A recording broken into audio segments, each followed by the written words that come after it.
Eke, Orie, Afọ, Nkwo. May the new day bring life, prosperity, and good health. In the heart of Igbo land, where rivers weave stories and forests hum with secrets, the air is thick with more than just the scent of earth.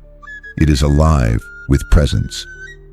Invisible to the untrained eye, but undeniable to those who know how to listen, the spirit world of the Igbo does not sleep beneath the surface.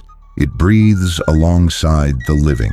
In every gust of wind, in the rustle of leaves, in the echo of market drums, the voices of the gods and spirits weave a tapestry so intricate that to ignore it is to miss the pulse of existence itself. This is not a world of faraway heavens or detached deities. It is a world where Amadioha, the god of thunder, speaks in the crack of lightning over village roofs, where Ikenga, the totem of personal achievement, watches silently from household shrines, its horn glinting in moonlight, where Ekwensu, spirit of chaos and transformation, dances mischievously at crossroads, challenging those who fear change, where every forest might house an agwu, a nature spirit, and every market hums with an energy older than commerce. This is the world where spirit does not wait for permission. It claims space, it commands attention. But what secrets lie behind these shrines and markets? What ancient contracts between human and spirit shape the lives of those who walk these lands? How do the deities of the thunderstorm and the protector spirits of the trees coexist with the rhythmic bustle of Eke, Orie, A4, and Nkwo market days? What codes govern these interactions, and what does it mean to walk among them with respect, or to challenge them? These are not questions for tourists or casual observers. They are questions that reveal a deeper reality where power and presence are inseparable. Now, before we venture further into this sacred realm, I ask you not just to watch, but to enter. As these stories unfold, let them settle into the spaces behind your eyes, the corners of your mind where memory and spirit meet. Do not simply hear the names, feel their weight. Let the call of Ikenga stir your ambition. The crackle of Amadioha remind you of justice. The cunning of Ekwensu test your balance. When this journey ends, return here and ask yourself, which of these spirits whispers your truth? Which one shadows your steps? Subscribe, not as a follower, but as a keeper of these stories, like not for numbers, but as an offering to those who walked before. And if something stirs within you, share this journey with someone whose spirit has not yet remembered that the gods were never gone. They were only waiting to be seen again. Now let us step into the spirit world. Let it speak. Let it begin.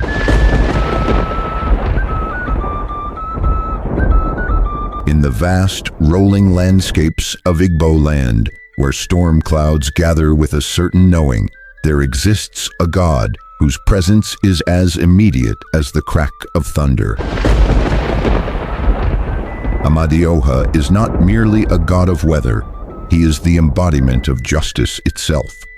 His voice thunders from the skies, his bolts of lightning strike not randomly but with purpose, and his judgment resonates across villages. He is both feared and revered, the divine arbiter of balance in a world where harmony is as fragile as a spider's web. Amadioha's role stretches beyond the meteorological. He governs the moral compass of the community. To the Igbo, he is a symbol of truth, of rightful action, and of cosmic retribution. When a lie festers in silence or an injustice gnaws at the heart of the village, it is Amadioha who is called upon.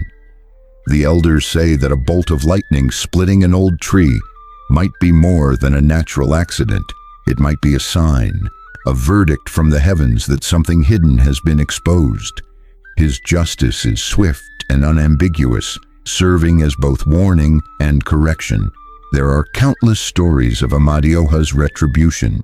In one, a man who swindled his neighbors was found lifeless under a tree, struck by lightning, his hut reduced to smoldering ash. It was not merely misfortune, it was judgment. In another tale, a false oath sworn before the community led to sudden storms that destroyed the liar's harvest, sparing the fields of the innocent. These stories are not simple folklore. They are woven into the moral fabric of the community, reminders that truth cannot be hidden and that justice has eyes that see beyond human schemes. Amadioha's presence is not just punitive. He is also a protector of those who live in alignment with truth and balance. His blessings are felt in the form of gentle rains that nourish crops, of storms that cleanse the air, and of a calm that follows a village's reconciliation. When disputes arise, it is common for people to swear oaths in his name, invoking his power to bear witness. To betray such an oath is not just to lie to a person, but to challenge the cosmic order itself, a challenge that rarely goes unpunished. In Igbo cosmology, balance is not static, it is dynamic, constantly adjusted through rituals, oaths, and offerings. Amadioha is the force that ensures this equilibrium. He does not act out of malice, but out of necessity. His lightning is not chaos. It is the fire of correction, a divine reset. It is said that even in the quiet, blue-skied days, his presence can be felt, watching, waiting. For the Igbo, living in harmony with the land and with one another is not just practical, it is a sacred obligation, one enforced by the roaring voice of Amadioha. As the storm clouds gather and the first low rumble shakes the earth, villagers look to the skies not with fear, but with understanding. They know that Amadioha's justice is not arbitrary. It is a mirror reflecting their own deeds, a reminder that in a world alive with spirit, no action goes unseen.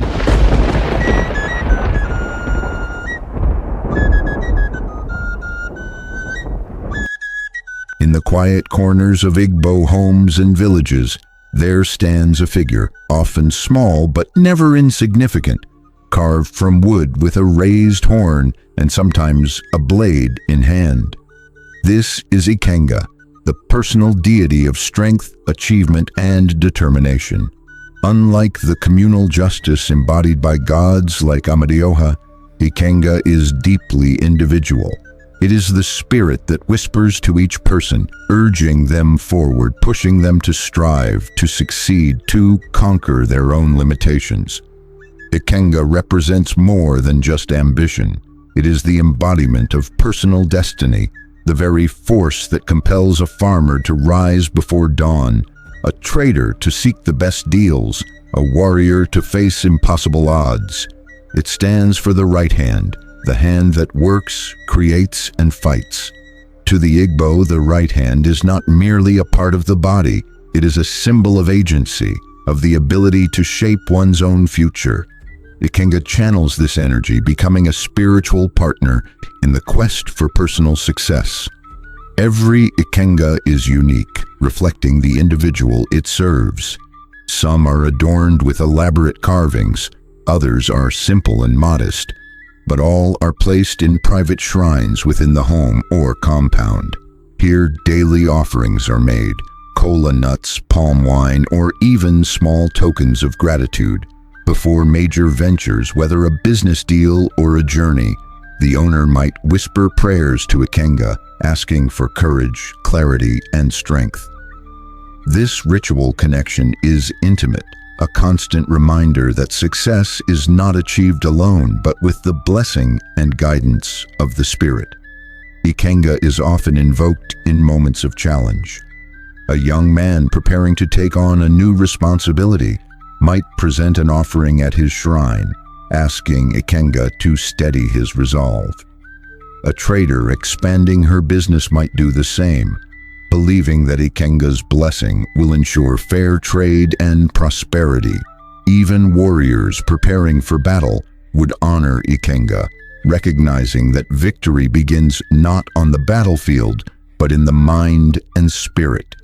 The symbolism of the raised horn is powerful.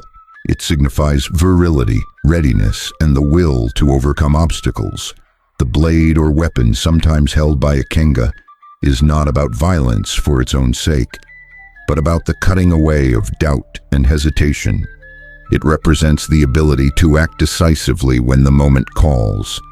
In this way, Ikenga is both a spiritual mentor and a reflection of the self, a mirror showing the individual their potential and challenging them to fulfill it. Entrepreneurial energy flows through the relationship with Ikenga. In a culture where trade and commerce have long been central, Ikenga becomes the silent partner in every transaction. It is not uncommon for business owners to keep a small Ikenga in their shop or market stall, offering silent thanks for each successful day. Its presence reinforces the idea that prosperity is not just luck or hard work alone, but the alignment of human effort with spiritual blessing. Ikenga is the quiet force behind countless stories of personal triumph, the unseen ally that transforms determination into destiny. It teaches that strength is not just physical, but mental and spiritual, that the right hand, when guided by the right spirit, can build, protect, and achieve. For the Igbo, success is not an accident. It is a sacred journey walked hand in hand with the spirit of Ikenga.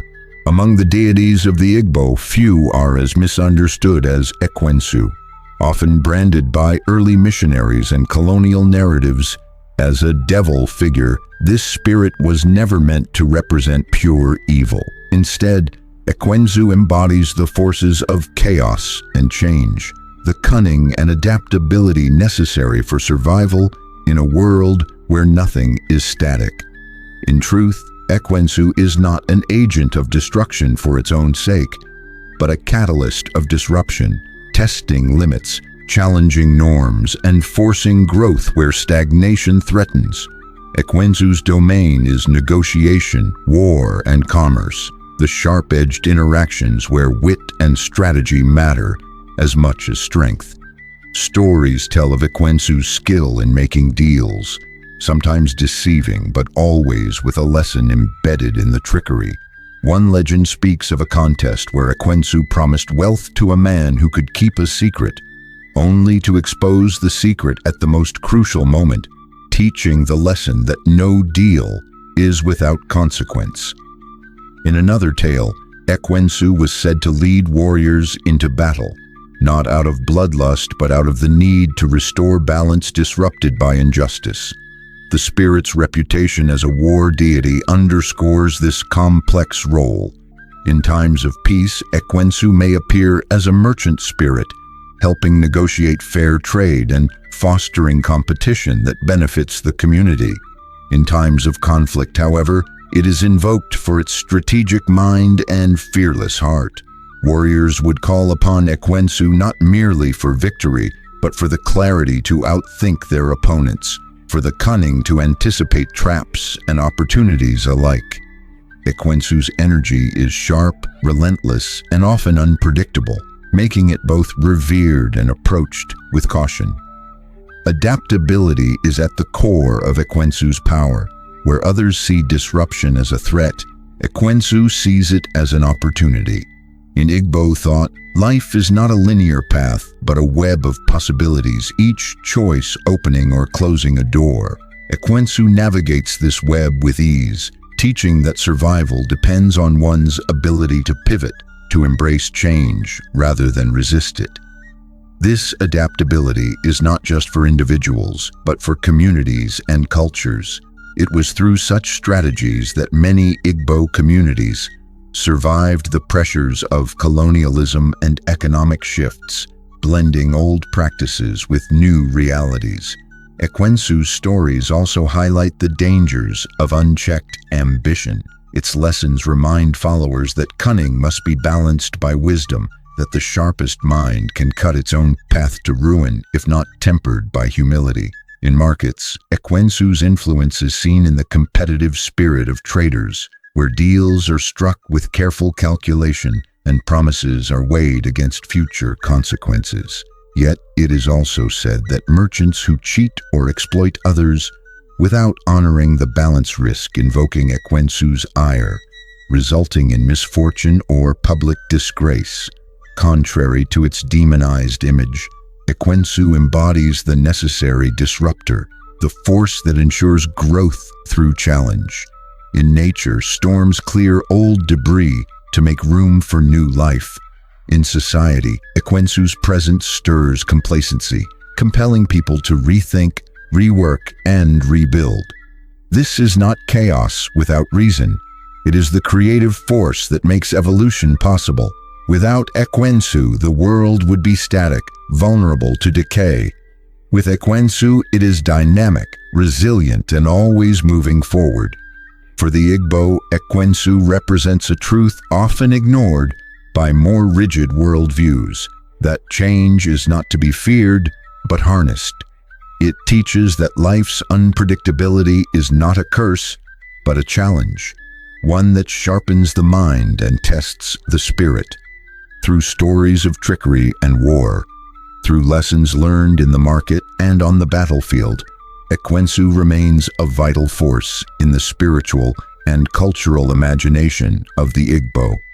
It is a reminder that in every disruption lies the seed of transformation, and in every challenge, a chance to grow. Within the dense green sanctuaries of Igbo land, where sunlight filters through canopies and shadows shift with a life of their own, the Agbala, the sacred forests, stand as living testaments to the coexistence of spirit and land. These forests are not merely clusters of trees. They are homes to spirits, deities, and ancestors who continue to guard the balance of the world. Every rustling leaf, every breath of wind carries whispers from these entities. It is said that stepping into an Agbala is like stepping into the very pulse of the earth, where the living and the spirit world meet without boundary. Each village recognizes its own guardians, spirits tied to the specific geography, history, and destiny of the community. These village-specific spirits, often enshrined in groves or carved into ancient stones, serve as protectors, judges, and witnesses to the lives of the people.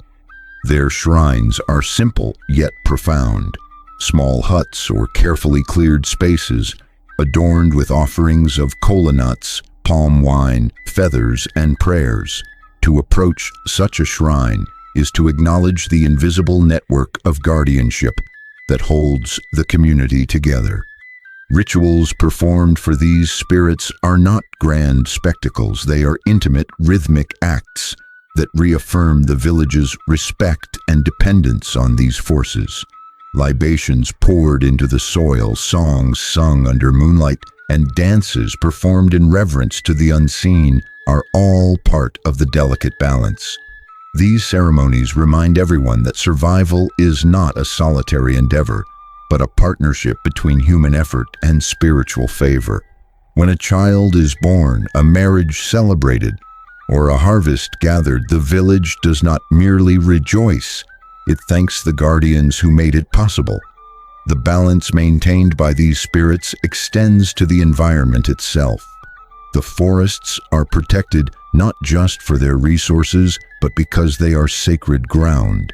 Cutting down a tree within an Agbala is not simply deforestation. It is a violation of a pact. The spirit within the tree or the grove may respond with misfortune or sickness, a sign that balance has been broken. In this way, the forests serve as both spiritual sanctuaries and environmental reserves, preserving biodiversity through a framework of sacred duty. As modernity presses against tradition, the role of these spirits becomes even more crucial. Where development threatens to consume sacred groves, communities find themselves torn between economic progress and ancestral obligations. Yet many continue to fight for these spaces, not just out of nostalgia, but because they understand that the spirits within these forests are not relics of the past. They are active forces whose displeasure could ripple through generations. For the Igbo, the forest is more than a backdrop. It is an active participant in the village's story. The spirits it houses are not just symbols, but real entities whose favor is essential. To honor them is to honor life itself. In this delicate dance of human and spirit, of settlement and sanctuary, the Agbala stands as a quiet reminder. The land remembers, and so do its guardians. In the rhythmic pulse of Igbo society, market days are more than just times for trade. They are the living breath of the spirit world, woven into the fabric of everyday life.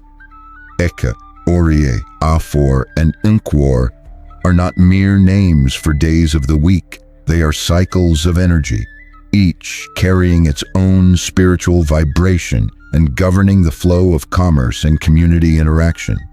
When the market drums sound and stalls begin to fill, it is not just the merchants and buyers who gather. Spirits walk among them, blessing, testing, and sometimes judging the transactions that unfold. The spiritual energy of market days is palpable. Each day resonates with its own force, believed to align with specific deities and ancestral spirits. Eke is often seen as a day of beginnings and blessings, ideal for new ventures and for invoking the favor of the gods. Orie carries the weight of reflection and justice, when the unseen forces are most attentive to balance and fairness. Afo resonates with creativity and boldness, a time for innovation and daring business moves. Nkwo hums with communal energy, reinforcing connections and honoring long-standing relationships. To participate in these days is to step into a dance choreographed by both human intention and spiritual will. Markets serve as more than economic hubs. They are sacred meeting points where the physical and spiritual worlds intersect. It is said that spirits, particularly ancestors, observe market dealings closely, and that transactions conducted dishonestly or with malice do not go unnoticed. Some elders believe that a bad deal struck on a market day may bring misfortune not only to the trader, but to their family line. In this way, commerce is not solely about profit. It is a ritual of trust and integrity, with spiritual consequences far beyond the immediate exchange. Rituals performed on market days often blend seamlessly into the bustle of buying and selling. Women offer small libations at the corners of stalls. Traders might whisper prayers before opening for business, and special charms are sometimes tucked beneath counters to invite blessings or ward off malevolent spirits. These acts are subtle yet powerful, anchoring commerce in a framework of spiritual accountability. It is also common for traders to avoid certain actions on specific market days, selling particular items, opening at certain hours, or even entering the market at all, depending on personal taboos or ancestral guidance. Taboos are taken seriously. For example, a person whose family lineage is aligned with a particular deity may be prohibited from engaging in commerce on the day associated with that force. Violating such a taboo is not merely a personal risk, but is believed to disrupt the spiritual equilibrium of the entire market. Gossip, dishonesty, and curses are also heavily frowned upon, for they are seen as inviting spiritual contamination. The market, therefore, is not just a place for exchange, but a space governed by codes of conduct rooted in spiritual respect. The unseen forces that govern trade are not passive. They are responsive, mirroring the intentions and actions of those who enter the market space. Traders who approach with humility and fairness often find their stalls unusually blessed, their goods selling quickly, and their names held in high regard. Conversely, those who scheme or exploit others might find their fortunes mysteriously dwindling, their merchandise spoiled, or their reputations silently eroded. Elders recount stories of traders whose dishonesty invoked misfortunes that followed them for years, while others prospered through quiet integrity and unseen blessings. As modern life increasingly tugs at the edges of these traditions, many markets continue to hold on to their spiritual foundations. The belief that markets are not merely economic but also sacred spaces persists, even in urban centers where glass-fronted shops replace open stalls. Whispers of market spirits endure. Vendors might still nod respectfully toward ancestral shrines before starting the day, and community leaders often consult diviners about the most auspicious times for market expansions or new ventures. In the symphony of Igbo life, market days remain powerful rhythms where commerce and spirituality converge. The drumbeats, the vibrant stalls, the hum of voices, all of it is underscored by an awareness that something larger is at play. Here, the living and the spirit world negotiate not just goods, but trust, balance, and mutual respect. The market is alive, a place where every trade is a prayer and every deal a dance with the divine. What does the spirit world teach us today? In an era where digital screens and city lights often drown out the whispers of ancestors, the deities and spirits of Igbo tradition offer lessons that remain vital. Amadioha's thunder reminds us that justice is not an abstract concept, but a living force, one that demands accountability even in silence. Ikenga's presence teaches the importance of personal responsibility and determination, urging each person to carve a path with courage and integrity. Ekwensu's dance through chaos reveals that adaptability is not a flaw but a necessary skill in an ever-changing world. The forest spirits and village guardians ground us, reminding us that our connection to the land is sacred, that balance between humanity and nature is not optional but essential. They teach us to see the world as a tapestry woven from both the seen and the unseen, a reminder that every action carries weight beyond immediate consequences.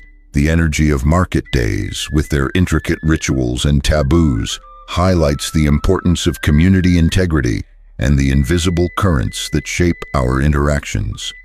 In modern Igbo culture and across the global diaspora, these lessons resonate more than ever, as people seek to reclaim lost histories and reconnect with ancestral roots. The stories and practices surrounding these deities serve as both compass and anchor. They offer a framework for navigating not only personal challenges, but collective ones, from social justice to environmental stewardship. The spirit world, far from being a relic of the past, is a living guide, a reminder that true power is not about domination, but about harmony. In a world increasingly unmoored from its roots, these spirits call us back to memory, to accountability, and to the enduring truth that spirit and life are one and the same. Spirit is everywhere. It breathes in the wind that rustles the leaves of the agbala, hums in the market day's rhythms, and lingers in the quiet corners of homes where Ikenga stands in silent witness. It is not confined to temples or rituals. It flows through every exchange, every oath, every step taken on the land. The Igbo understanding of the world is not one where spirit and matter are separate, but one where they are intertwined, inseparable, and constantly influencing each other. Power in this world is not a one-way force. It is reciprocal, a dance of giving and receiving, of honoring and being honored. This is the legacy of Amadioha, Ikenga, Ekwensu, the forest spirits, and the vibrant energy of Eke, Orie, Afo, and Nkwo. Each teaches us that power is not to be hoarded, but shared, that justice is not passive but active, that change is not to be feared, but embraced. In their stories, we see reflections of ourselves, our struggles, our triumphs, our capacity for both chaos and balance. The spirit world is not a distant memory. It is a living, breathing reality that continues to shape and guide those who listen. Now, I invite you to reflect. Which of these forces speaks to you? Which resonates with your own journey, your own search for balance, courage, or clarity? Leave a comment below and share your thoughts. Subscribe to continue this exploration, not just for content, but as a commitment to remembering and honoring these truths.